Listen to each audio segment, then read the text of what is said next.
Hello, everybody. So I'm going to talk to you about two new Burgage plot designs, what is coming with the hotfix, how the game currently works, just all the things that you kind of need to be aware of.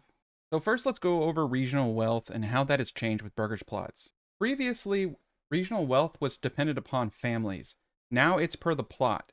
So the argument to be made between a single and double Burgage plot is that you're getting a reduction in wealth generation. So when a Burgage plot hits tier 3, you're getting more regional wealth for just the Burgage plot and not the families. Very important. If you go the route of pigs, they now yield 2 pork every 56 days. If you get the origin that allows you to build small holdings, this only goes up 20%. So 1.2 times your production limit will get you what you yield. It's not good. It's not good. Small holdings are actually not really that great. So a 20% yield isn't really worth it. I'd rather just make my plot a little bit bigger.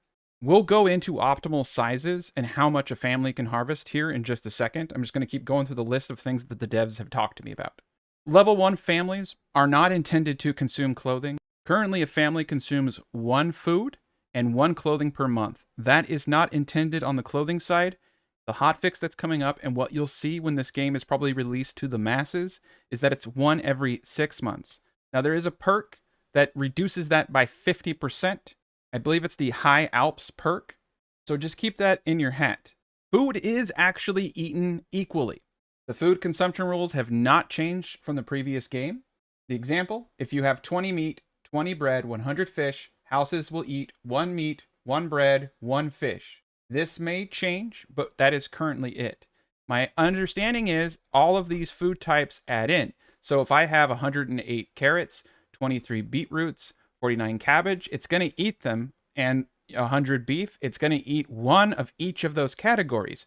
So if I grow more vegetables, if I grow more fruit, it's going to reduce my meat consumption, thus allowing you to get better food variety bonuses because you have to, as you can see, they've split it up, meet all of these requirements. Now, as you get into your tier 2 homes, you'll see that it will start splitting and you'll need more and more goods, animal produce and fruits. This is not a consumption metric. This is a requirement metric to hit your maximum food variety of 100%, which gives you an approval increase. Now, these approval increases, as you can see, the current effect is if I have my approval above this 50%, I get +1 passive income for a level 3 Burgage plot, and I get +1 monthly migration. So you're trying to hit these modifiers to increase your approval. The second benefit of that is you can tax your peasants more and generate more in your treasury. So that is why you're trying to get those approvals up, is so you can generate more taxes and so you can get these approval bonuses, which I'm sure will change as the game progresses. Smoked fish, cider, meat, and spices are not in the game yet, and they will likely be worked in via perks up here. So they will be things that you can unlock with your perk points in the future, but not in this beta, and we will not see this for a bit of time. Trade prices are all over the place right now. I'm actually coming out with a Let's Play pretty soon, kind of poking fun at them. So if you're noticing that trade is all over the place, because it is, and certain things sell for stupid amounts of money, don't put much thought into it. I'm not going to spend much time on it because it's going to be changed so very, very soon. Trade is a little bit all over the place and they're working on it. Mines are bugged. Deep core mines are bugged right now. They're going to revise this. So if you're playing the beta patch, don't worry about you're getting really low yields right now. We're currently seeing really low yields on rye versus wheat. So wheat right now is kind of superb. You can still get away with doing 3 different crops and not needing a fallow year, and it won't have really any detriment whatsoever on your fertility values as long as you space them out and don't grow the same thing 2 times in a row. You can also ignore the disconnected from major trade route glitch. It does this sometimes. You can actually fix it occasionally by redoing your road. Right now you can see it's still glitched out, but you can ignore that. If you are hunting, pelts right now do absolutely nothing. They're just a trade item. So that is one of the good things about getting an area with animals is you will get pelts, but you cannot turn them into anything anymore. For leather, you have to get goats, and leather is used for boots. Boots will also be consumed once every 6 months once they make that update. They're also a requirement of tier 3 buildings. So you have clothing for tier 2, and you have boots for tier 3. So you have 3 things being consumed. At tier 1, it's just food. At tier 2, it's food and clothing. At tier 3, it's food, clothing, and boots. The new affinity system is quite impressive. If you have a meadow, you have the ability to get extra crop yields and also extra apiary yields. Apiaries are now a backyard extension. You can have as many as you want, but you can only get up to 10% bonus. You get a plus 2% bonus per. So after 5 Burgage plots worth of honey, you are no longer getting that increased yield, any further increased yield, I should say, to your agricultural. And that's pretty cool, because if you think about it, that's a lot better than getting a small holding, which is 20%. But with a small holding, that person is locked into just farming their backyard. And that makes a whole lot of sense if your yard is big. And more importantly, I should actually say, the woodland is amazing. You have right now I have a 56% chance to get an extra yield from a pig. So if you do pigs, you can get some pretty crazy yields. You go to your general tab, you can actually see your yield, and it'll show you your last 30-day yields.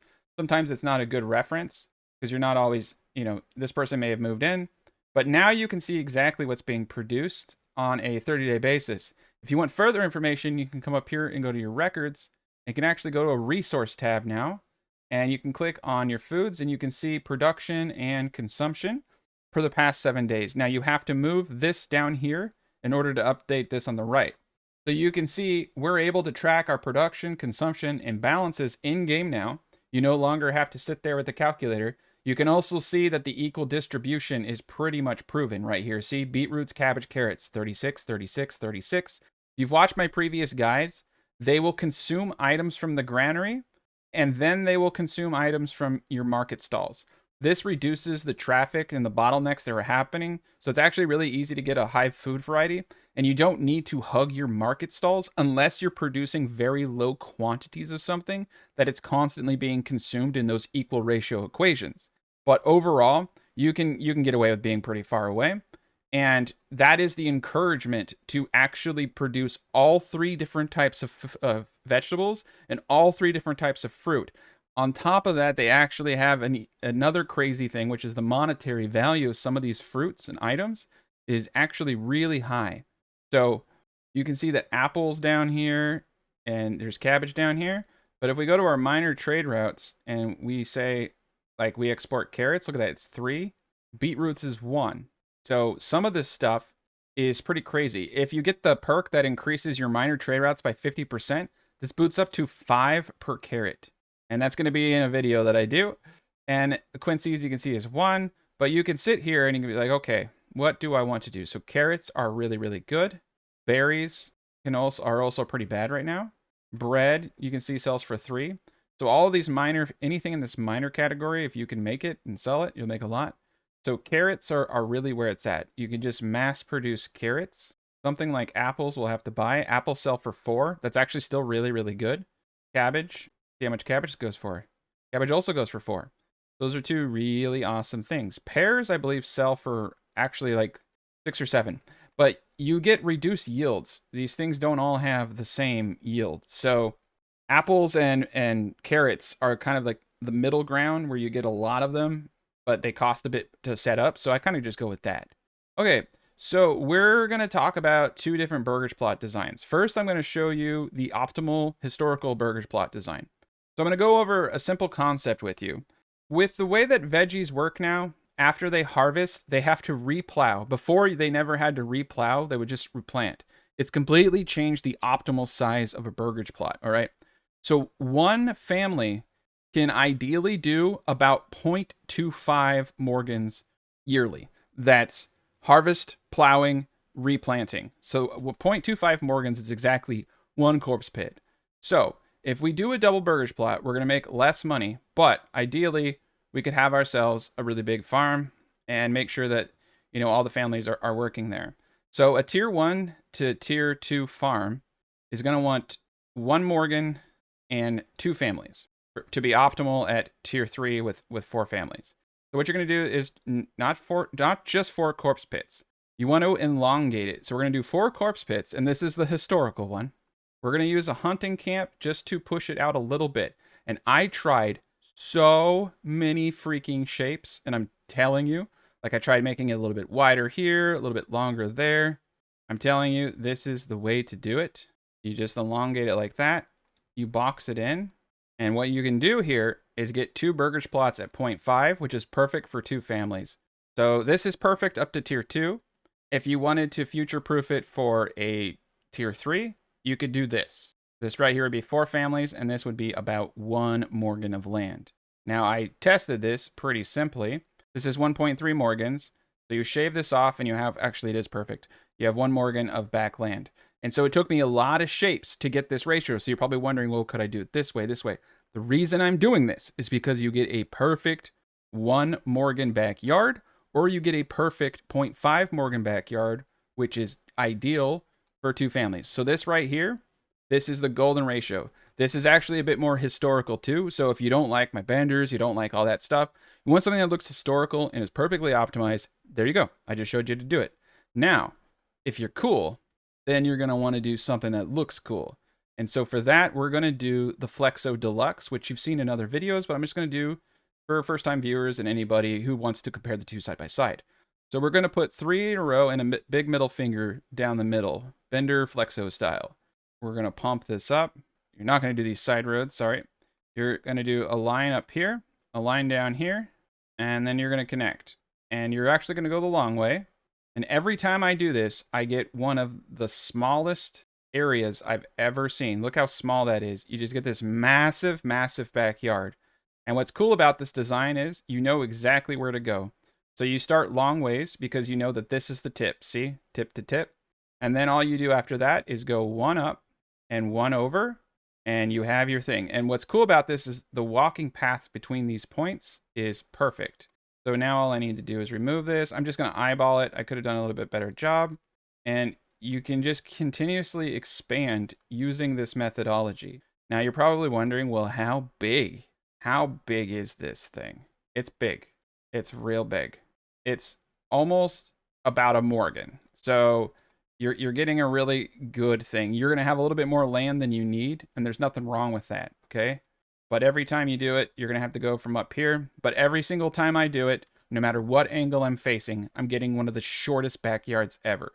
So this is the difference between, you know, something really, really cool. And this is optimal for, in my opinion, 4 families, right? You have almost 1 Morgan, maybe a little bit less. You're giving yourself some wiggle room.